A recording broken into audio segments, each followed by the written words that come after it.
I'll be projecting the answers as well, so you can just make a note of it. Please keep your notebooks with you, all of you.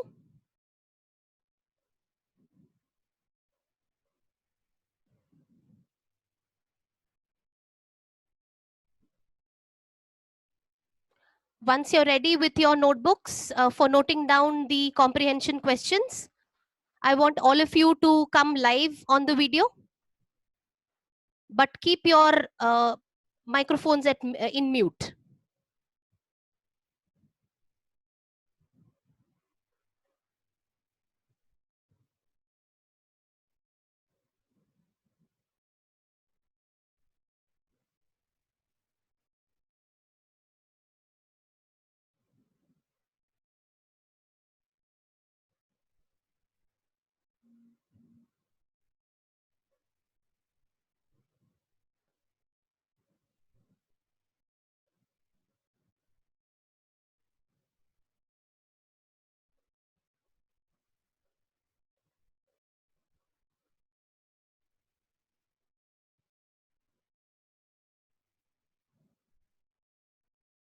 In case your net gets slow once the video option is on, you can turn off your video while the class is going on. But before that, I would like to see you all once on the video.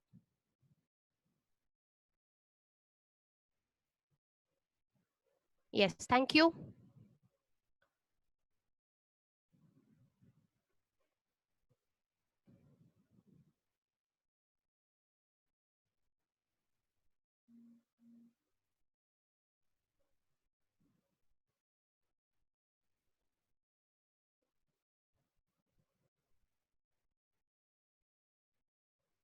Pratyush, I got your concern, but please make sure that it is looked into, because the attendance will be taken, and we would want to see you live at least once before the class begins.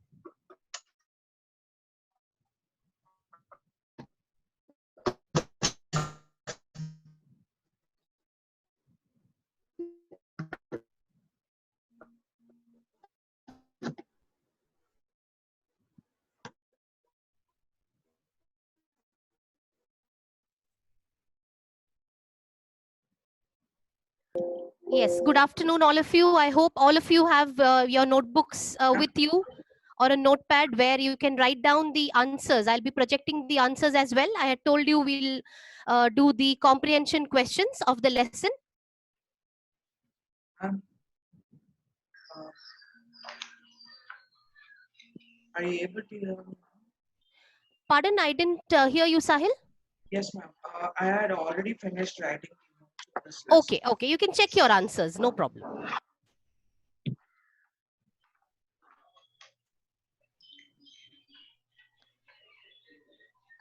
Okay, good afternoon once again, all of you. Let's get into the session now. We are 2 minutes into it.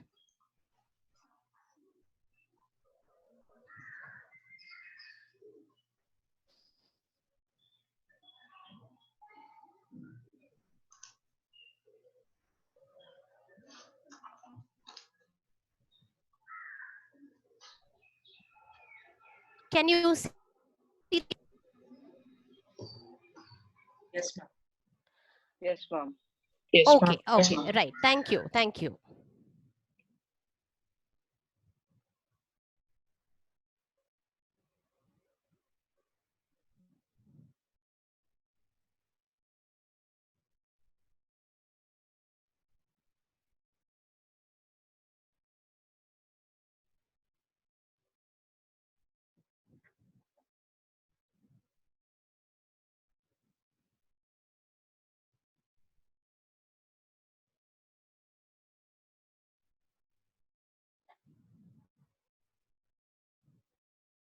Just give me a moment.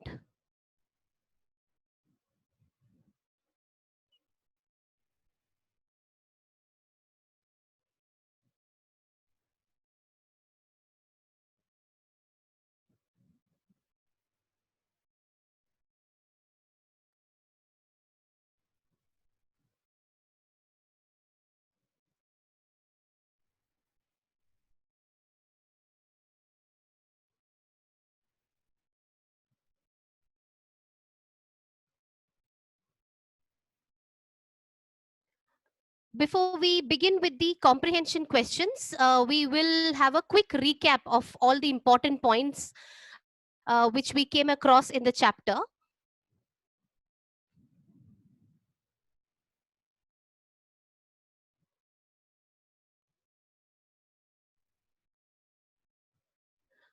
Did you all go through the lesson? I'm sure it is clear to all of you.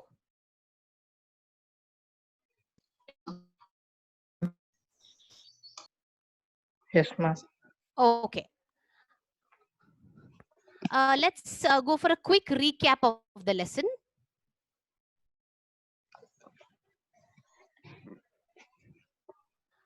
See, as we all know, this lesson is an autobiography. It tells you about the prevalence of apartheid discrimination against the blacks by the whites. Another important point, a very important point, which we have to remember in this lesson is that Nelson Mandela was sworn in as South Africa's first black president on May 10th, 1994. Mr. De Klerk and Thabo Mbeki were sworn in as the second and first deputy president, respectively. I'm sure all of you remember the most important line which Nelson Mandela, stresses on when he gives his presidential address, which is never, never, and never again shall it be that this beautiful land will again experience the oppression of one by another. Let freedom reign. God bless Africa. After which we know there was a spectacular display of the military's loyalty to the democracy, which was over the Union buildings of Pretoria. The highest generals of South African Defence Force and police offered salute and paid respect to the newly elected president. Then we had the jets, the Impala jets, leaving off smoke trails of black, red, green, blue, and gold of the new South African flag. The crowd sang the two national anthems. One was sung by the whites, and the other one was sung by the blacks. Now, one of the harshest and the most inhumane system of the world was replaced by a democratic government where everybody had rights and freedom. They could enjoy their rights. Before he proceeds, Nelson Mandela pays tribute to his, the African patriots, who his seniors or his, the people who had sacrificed their lives before him for the freedom of South Africa. These were the prominent leaders. Can you see the pictures? Yes, ma'am. Okay, yeah. So some of them were Oliver Tambo, Walter Sisulu, Chief Luthuli, Yusuf Dadu, Bram Fisher, and Robert Sobukwe. Right, let's move on with the recap so that we can quickly get into the questions.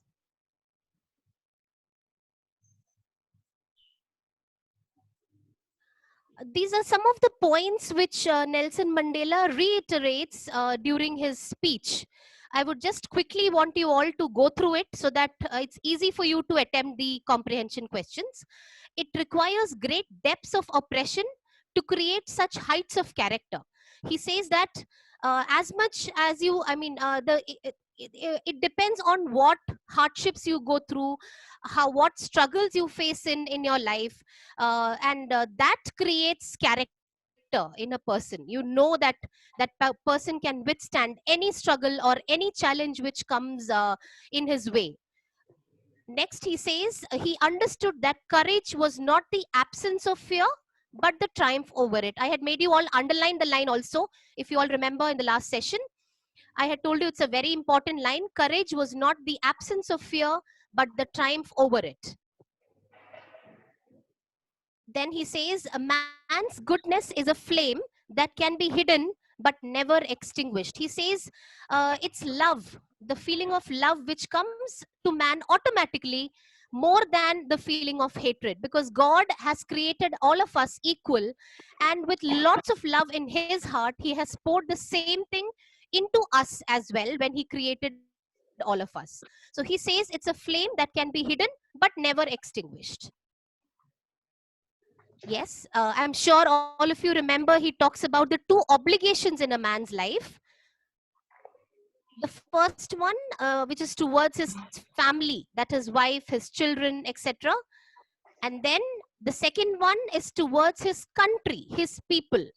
He says, I first, the obligation I owe to my family, I'm obliged to them because it's because of them I am alive. It's because of my parents that I am alive in the world today. He owes it to his wife and the children as well. And he says the second obligation is towards my country, my people. I want them to be free from slavery or from the clutches of apartheid.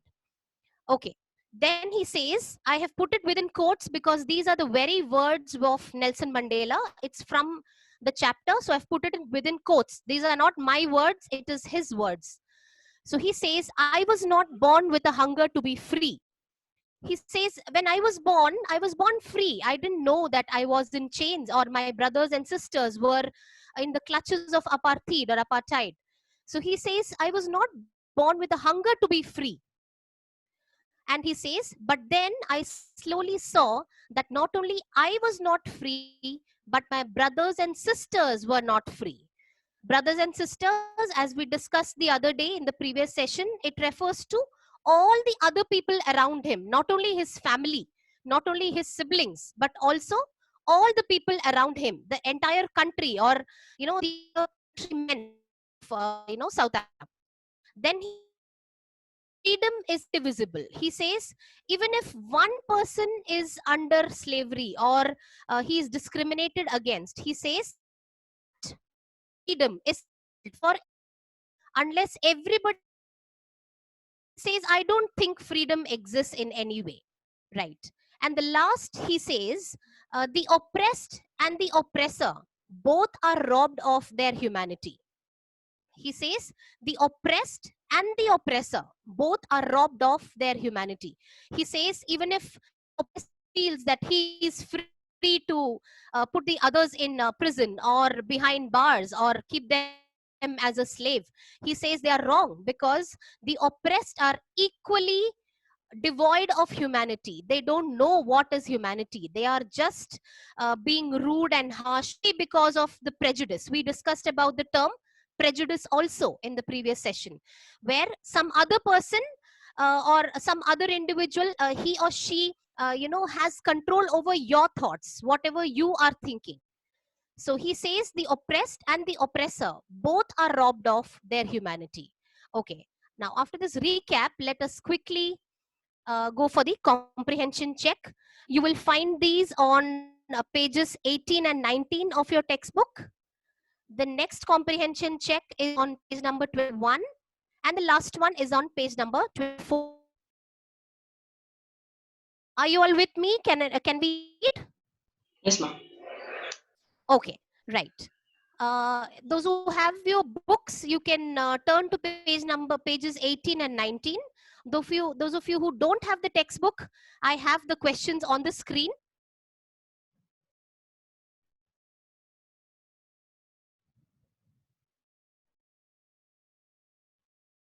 I'll just give you maybe a minute to be ready with your uh, book and also your notebook.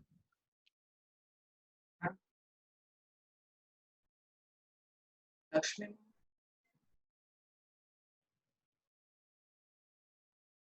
Hello. Ma'am, Hello, yes, yes, dear. the Uh, screen is not clear, ma'am. The screen is not clear. 1 second. and one more thing, should we write anything at the starting of the lesson? Pardon, I didn't get you. Should we write anything in the starting of the lesson, like in the first page of the lesson? Yes, you can start writing. No, like should we write any keywords or any meanings or anything like that? No, not required, not required. From the first page.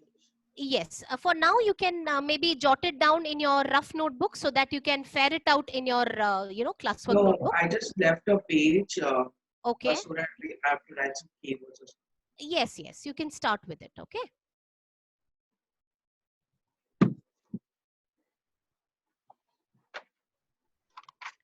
I'm just trying to share the slideshow with you so that you can see the screen bigger and more clear probably.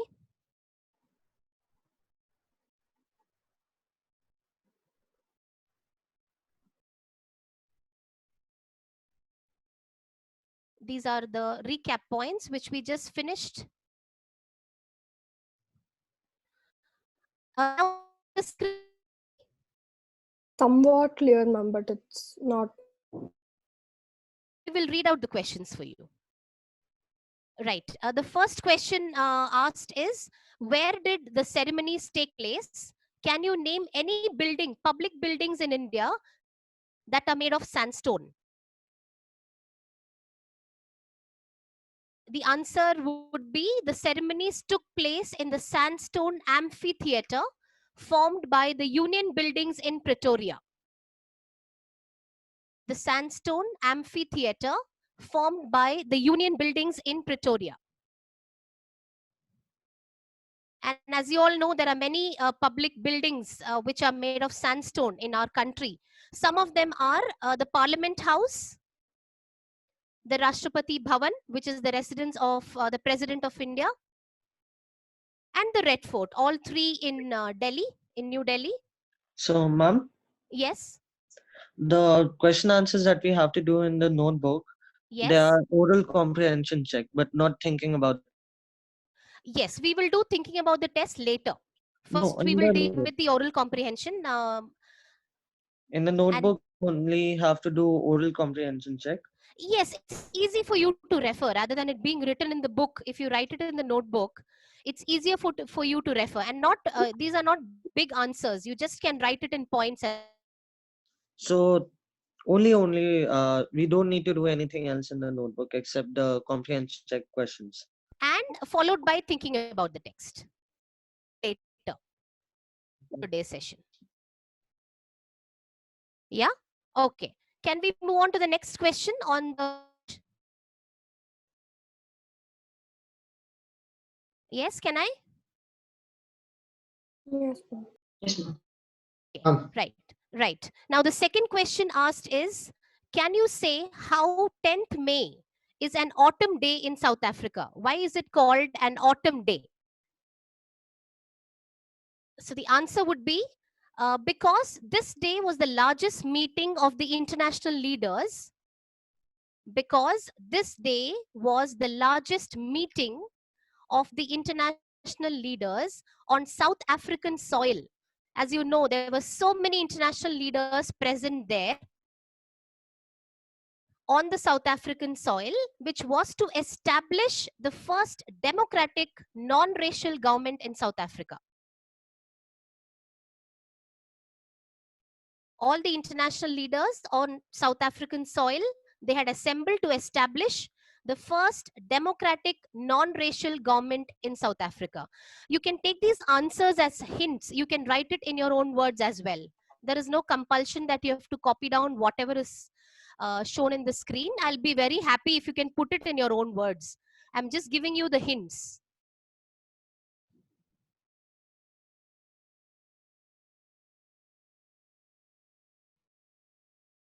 Okay, the third question says, very important question.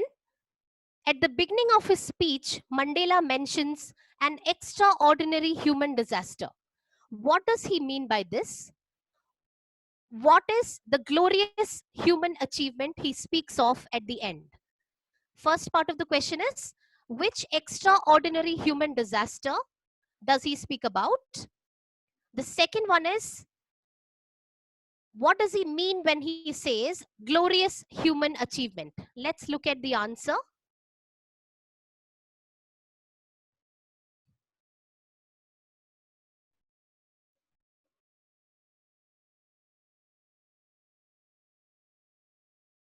Yes, as you all know, what could he be referring to when he says extraordinary human disaster? Racial discrimination that was taking Yes, the system, the political system of apartheid, which was prevalent in those days. Okay, so you can write the hint as, at the beginning of his speech, he refers to the cruel practice of apartheid. That is the racial injustice the racial injustice endured in South Africa, the racial injustice endured in South Africa by the blacks at the hands of the whites. By the blacks at the hands of the whites. That answers the first part of the question. The second part is, in the end, the glorious human achievement he spoke of refers to the election of the first democratic, non-racial government in South Africa. The establishment or the election of the first democratic, non-racial government in South Africa. So the first part of the question, he speaks about the cruel practice of apartheid, which was prevalent in South Africa in those days, which was the racial discrimination by the whites at the hands of by the whites against the blacks.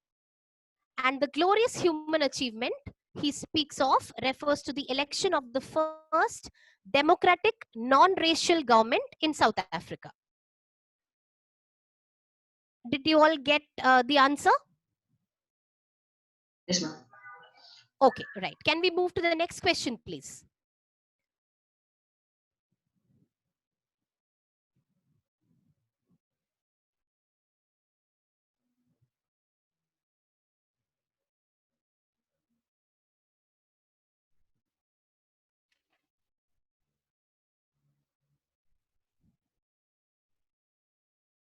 Okay, the next question is, what does Ma'am, fourth Mandela... one. Ma'am, you skipped a question. No, this is the fourth question. Earlier, I had skipped to the next slide, but I came to the previous slide. This is the fourth question. What does Mandela thank the international leaders for? What does Mandela thank the international leaders for?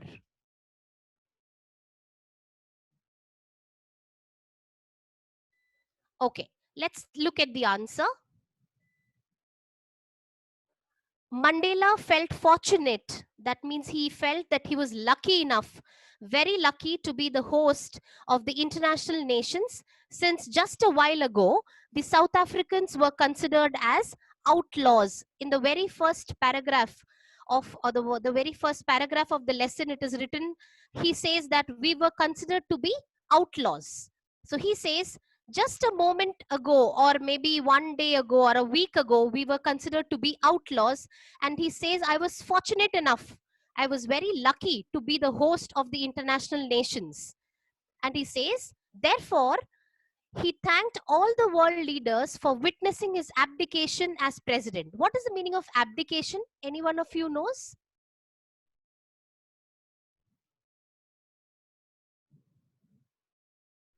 Anybody with the answer?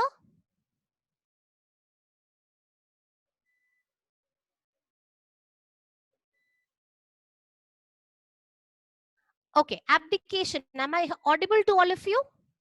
Yes, ma'am. Yes, ma'am. Yes, ma'am. Okay, abdication here, it means that he was denouncing, or he was rejecting the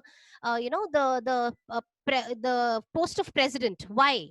He says I am one amongst all of you. It's not that he quit the post of the president. He was the president, but he says this victory is the shared victory of justice, peace, and human dignity. He says it's not that I have become the president, so I have all the rights. He says I am one amongst all of you. He says this is a combined victory, it's a combined triumph. He says it's a shared victory of justice, peace, and human dignity. That's why he says I abdicate, or I denounce, or I resign as the president. But it's not that he had resigned. He means that he has taken up this post and he's one amongst all those people. And he says it's a shared victory for justice, peace, and human dignity. You can please write it down.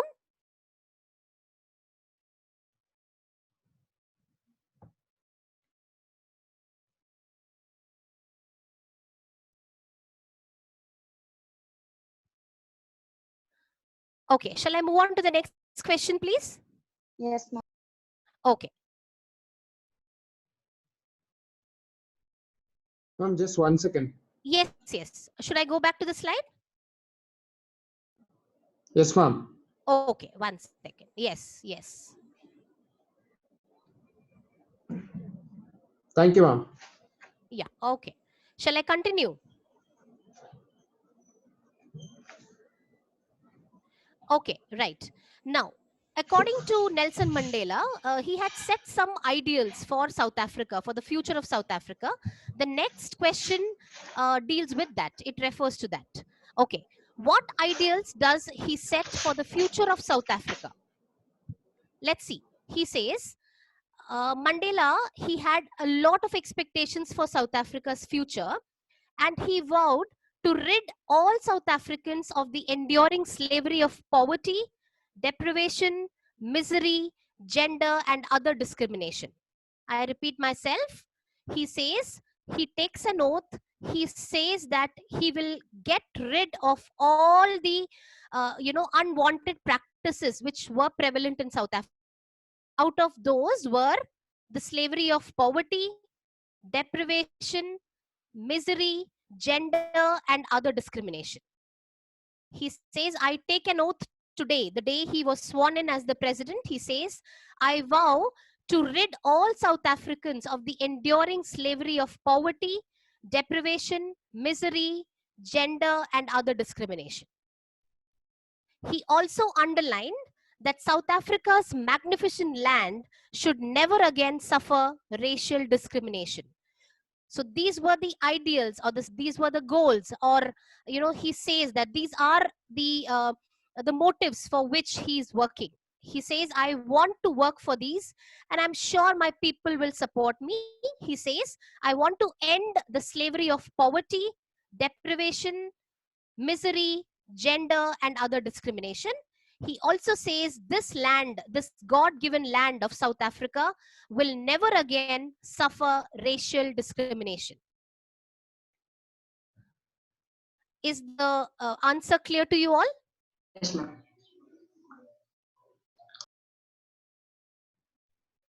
Okay, once you've finished it, I will move on to the next page now of the comprehension check.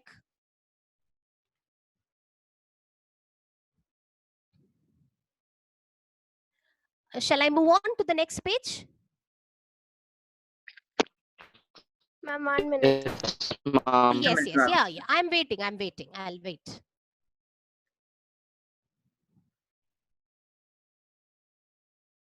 He wanted to get rid of the enduring slavery of poverty, deprivation, misery, gender, and other discrimination.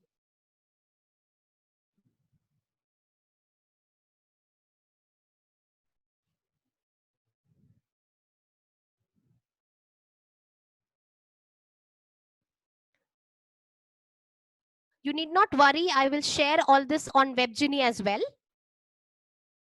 So you need not worry that you will miss out on the answer. This is just to give you an outline of the answers so that you can work on them. Don't worry about being, lagging behind or anything like that. This will be uploaded on WebGenie. Ma'am, will it be the same?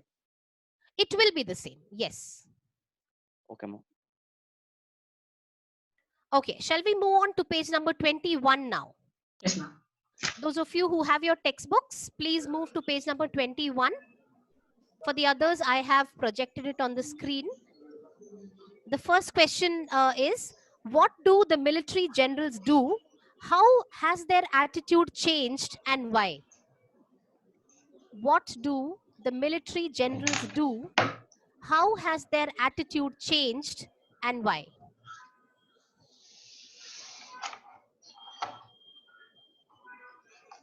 What did they do? Ma'am, they saluted him. Yes, they saluted him, and he says that if it was for some days before, if he talks about that scenario, he says instead of saluting me, they would have rather arrested me. They would have put me behind bars. Okay, so the answer or the hint can.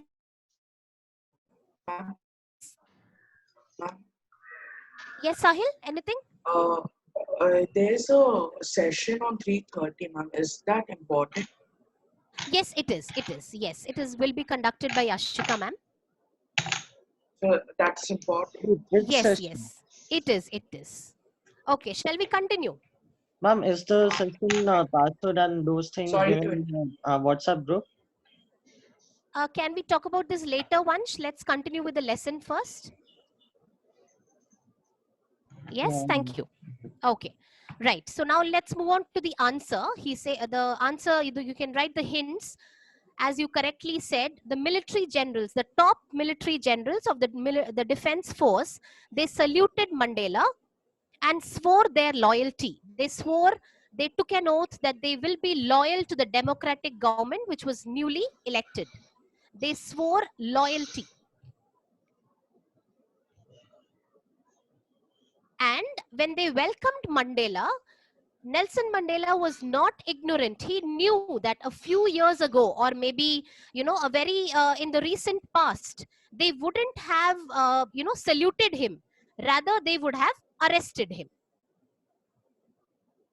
So the first part of the question, the answer is that the military generals saluted Nelson Mandela and they swore to be loyal to the democratic government. Can you all please mute your microphones, please, so that there is no disturbance? Thank you. So the first answer, or the first part of the answer, will be that the military generals saluted Mandela and swore their loyalty. They took an oath, or they promised that they will be loyal to the democratic government which was newly elected.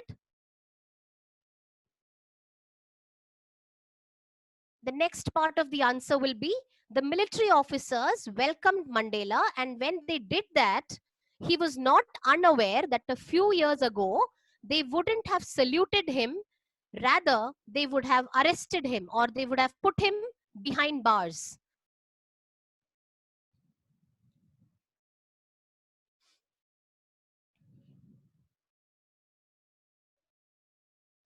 Can I proceed?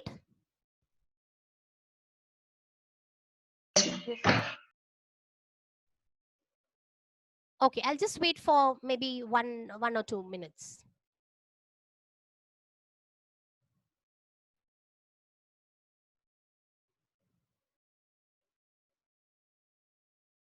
Okay, let's proceed to the next question. The next question is, why were two national anthems sung? We all know there were two national anthems which were sung. One was sung by the whites, the other one was sung by the blacks. And why did they do so? The answer would be, two national anthems were sung on the day of the inauguration, one by the whites and the another by the blacks. This symbolized the equality between the blacks and the whites. It was the entire crowd which sang. First, it was sung by the whites, and the another one was sung by the blacks. And it symbolized the equality between the blacks and the whites. That's why Nelson Mandela says that now it is a democratic government, it is anti-racial. There was no discrimination between the blacks and the whites. You can note down the points, the important points.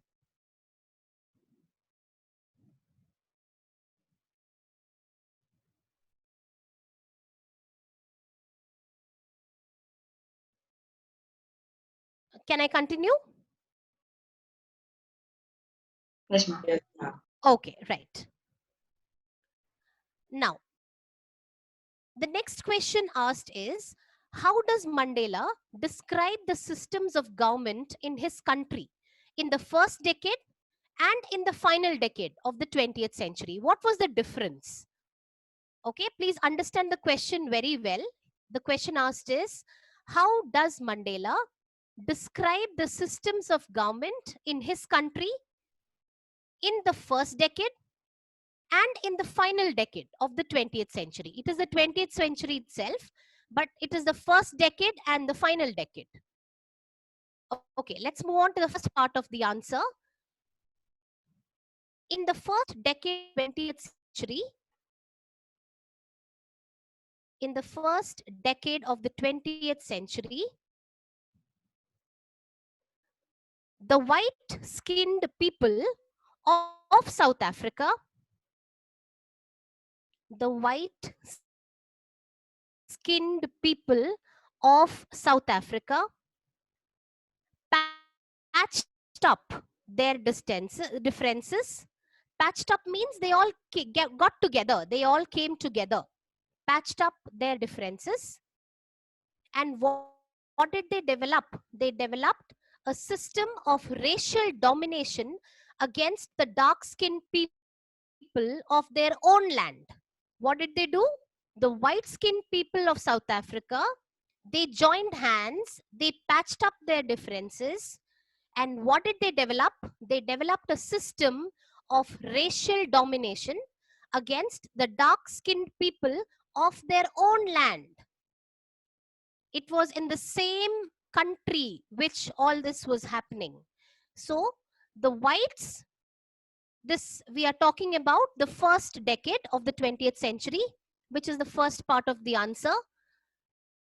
The whites in South Africa, they joined hands, they ended their differences, they patched up, and they developed a system of racial domination against the dark-skinned people of their own land. And as a result, what did they do? Thus providing the basis for one of the harshest, the most inhumane societies ever known to the world. It was Nelson Mandela stresses this when he speaks in his speech and also in the text.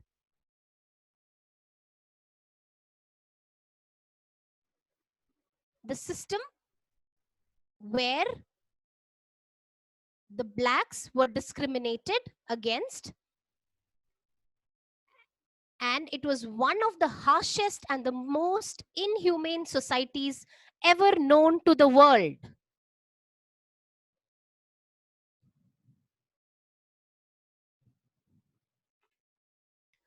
Okay, let's go to the second part of the question. In the final decade, what was the system like?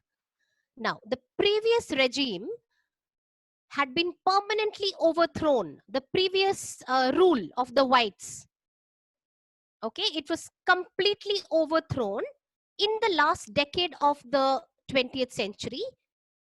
And you all know what was it replaced by? It was replaced by a non-racial government, a democratic government, which acknowledged the rights and freedoms of all races, regardless of the color of their skin.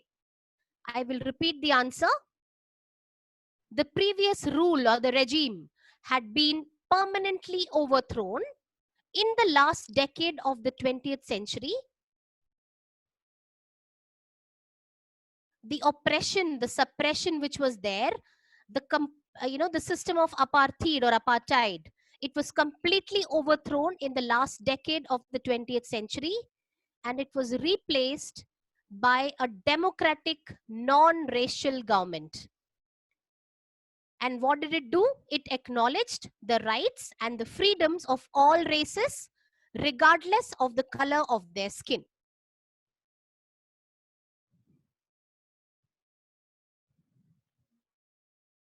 Can we move on? Yes, ma'am. Shall I proceed to the next question? Yes, ma'am. Okay, right.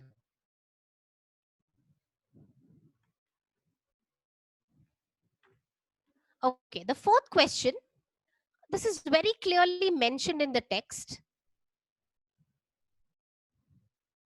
What does courage mean to Mandela? What did he discover? Is it absence of fear, or is it the victory over it? Does it mean that if you're not scared at all, if you are not afraid at all of something, does it mean that you're actually brave? Or is it overcoming of the fear that accounts for bravery? He says Mandela discovered that bravery was not the absence of fear. Bravery was not the absence of fear, but the victory over it. It was not the absence of fear, but the victory over it. And how did he realize this? When he saw people stand up to attacks and torture without cracking, and thereby displaying strength and endurance that was unbelievable.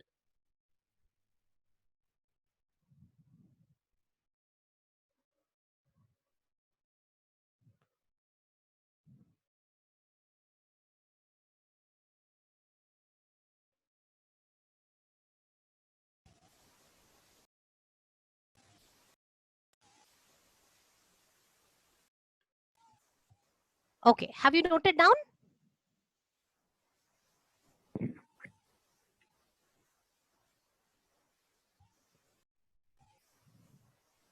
Can I proceed to the next question? Yes, ma'am. Okay, now the next question is, which does he think is natural, to love or to hate? Very clearly given in the text. According to Mandela, love comes more naturally to the human heart than hatred. He gives an example of the people who were on guard in his prison as well. He says he could see the the humane aspect or the human aspect which they had, even if they belonged to the whites. They were discriminating against the blacks, but then he says even in those, in their eyes, I could see that they were actually, they were they were very, very merciful, but then they were prejudiced. They were being forced by the others to act in certain way. So he says the love comes to man more naturally than hatred.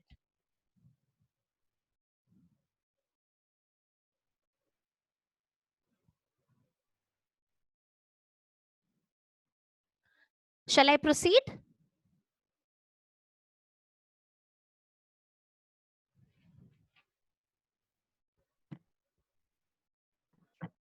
Shall I proceed?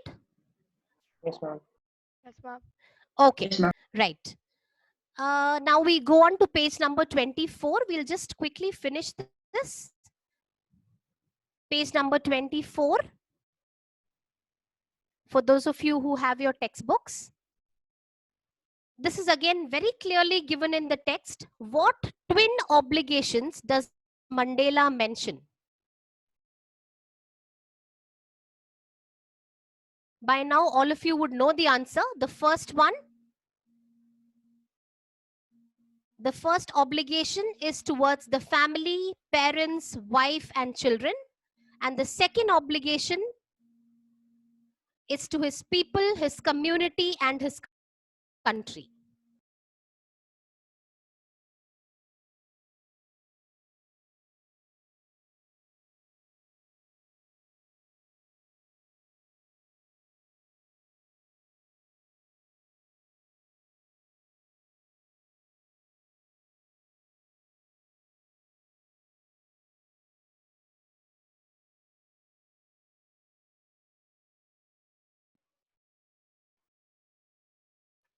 Okay, shall we proceed to the next question, please?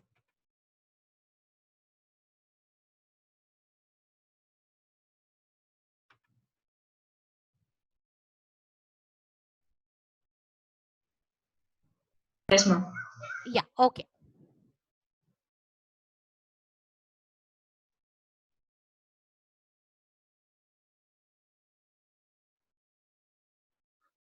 Right. You can just write hints for these questions. You may not note down the entire thing, which is, which would be difficult for you. What did being free mean to Mandela as a boy and as a student? How does he contrast these transitory freedoms with the basic and honorable freedoms? As we all know, he wasn't hungry to be free when he was born, or as a boy, as a young boy, he never knew what it was to be free. As a boy, Mandela wasn't hungry to be free because he felt he was born free. As long as he obeyed his father and kept up with his tribe's traditions, he was safe. There was no problem that he encountered.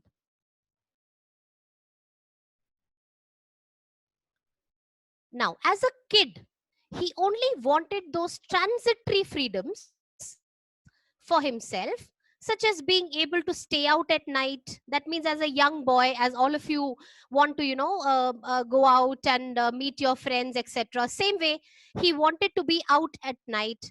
He wanted to read what he liked, and he wanted to go wherever he wished. Those were the freedoms as a kid that he wanted. He then speaks about simple, honorable freedoms, such as recognizing his ability to earn his living, his marriage, and to have children, just to set up his family. These were the simple things which he wanted.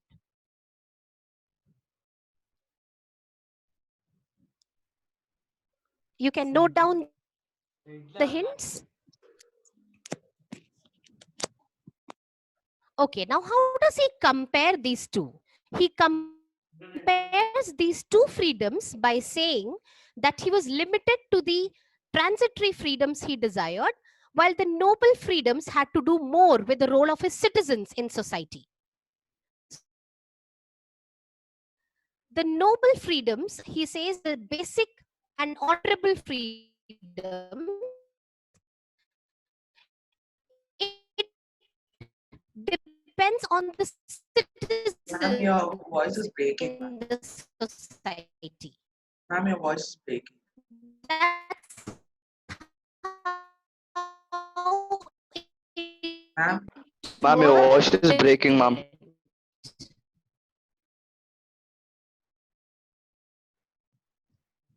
ma'am, your voice He is breaking. compares these two freedoms by saying, yeah, 1 second. Yeah, am I audible now? Yes. He compares, okay, right. Let me try. Yes.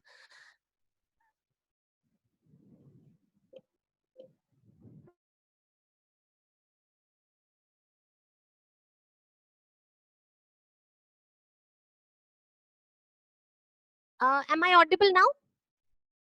Yes, ma'am. Yes, ma'am. Okay, right. So we are left with one question, one last question. Does Mandela think the oppressor is free? Why or why not? So we'll be taking this up in the next session. Okay. And I'll be uploading these answers in WebGenie as well. You need not worry. You have not missed out on anything if there was